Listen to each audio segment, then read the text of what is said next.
एक व्यक्ति महात्मा बुद्ध के पास गया और महात्मा बुद्ध से कहा कि बुद्ध, मुझे जीवन का असली मतलब बता दीजिए, इस मनुष्य जीवन का लक्ष्य क्या है ये बता दीजिए। महात्मा बुद्ध ने कहा कि मैं तुझे ज्ञान तो बाद में बांटूंगा, पहले काम कर। महात्मा बुद्ध ने उस व्यक्ति को एक चमकीला पत्थर दिया और कहा कि जा इसको बाजार में इसका मोल लगा के आ, तुझे बेचना नहीं है, बस सबसे इसका मोल पूछना है कि इस पत्थर के बदले क्या दे सकते हो, मोल भाव करना, बेचना नहीं। वो पत्थर लेके गया बाजार में। सबसे पहले एक सब्जी वाला खड़ा था, उससे जाके कहा कि इस पत्थर के बदले क्या देगा। तो उसने पत्थर को पकड़ा, देखा हाँ ठीक है पत्थर है, कुछ ना कुछ काम आ जाएगा। कहा ज्यादा से ज्यादा 1 किलो इसके बदले सब्जी दे सकता हूं। कहा ठीक है वापस दे दे, बेचना नहीं है, मोल भाव करना है।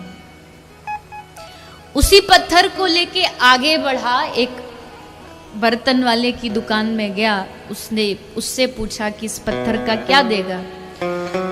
उसने कहा कि मैं ज्यादा से ज्यादा तुझे स्टील के 2-4 बर्तन दे दूंगा इसके बदले। उसने कहा वापस कर।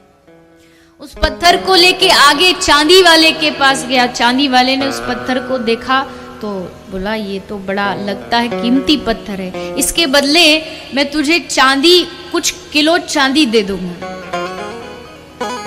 वो उस पत्थर को लेके आगे बढ़ा और एक हीरे के व्यापारी के पास गया। सूरत वाले बैठे हैं यहाँ पे, नजर देख के पहचान ले।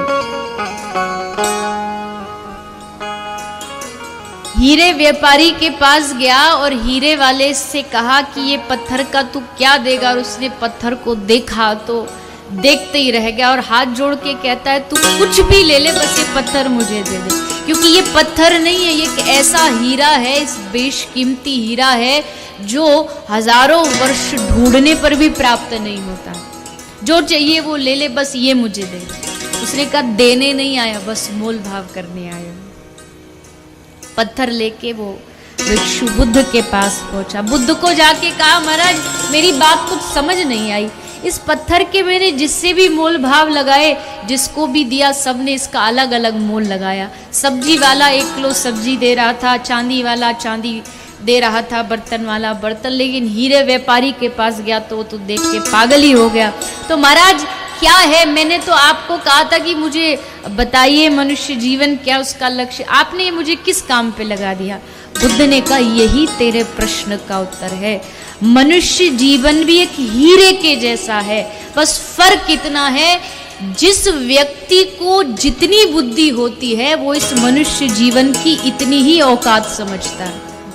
जैसे सब्जी वाले ने इस पत्थर को केवल 1 किलो सब्जी में तोल करके छोड़ दिया, दूसरे ने चंद चांदी में, लेकिन हीरा का व्यापारी जानता था कि ये कितना बेशकीमती है।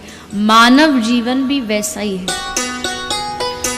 जो जान गए वो समझ गए कि भगवान ने ये बेशकीमती, जिसकी कोई कीमत नहीं दे सकता, ऐसा मानव शरीर हमें दिया है। और जो नहीं जाने तो उनसे आप पूछो तो वो दिन रात बस इसी बात में रोते रहते हैं कि हमारे जीवन में दुख बहुत है। पहचानना है बस अपनी इस दिव्य दृष्टि से, अपने इस मूल्यवान जीवन को जानना ही भागवत का लक्ष्य। पहचान जो गया वो पार हो गया।